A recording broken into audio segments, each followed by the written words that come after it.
সূর্যের মনে হয় যে তার থেকে বেশি তেজস্বী আর উজ্জ্বল কেউ নেই, তাই তার এই অহংকার ভঙ্গ করার জন্য মেঘ চলে আসে। তারপর এই মেঘের অহংকার বেড়ে যায় যে তার থেকে বেশি ঘন আর কেউ নেই। তারপরে বাতাসের একটা প্রবল দমক আসে আর মেঘেদের ছিন্ন ভিন্ন করে দিয়ে চলে যায়। তখন বায়ুর অহংকার বেড়ে যায়, আরো ভাবে যে তার থেকে বেশি শক্তিশালী আর কেউ নেই। এই দমকা বাতাস যখন বিশাল এক পর্বতের সাথে ধাক্কা খায়, তখন সেই বাতাসের অহংকারও চূর্ণ বিচূর্ণ হয়ে যায়। পরে পর্বত ভাবে যে তার থেকে বেশি ধীর আর শক্তিশালী আর কেউ নেই।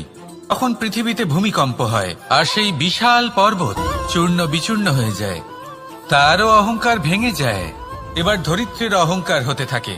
ধরিত্রী বলে যে আমার উপর সবকিছু টিকে রয়েছে, আমার থেকে বেশি শক্তিশালী আর কেউ নেই। একটা ছোট্ট ইঁদুর আসে, মাটিতে গর্ত করে আর মাটি ধসিয়ে দেয়। ধরিত্রীর অহংকার ভেঙে যায়।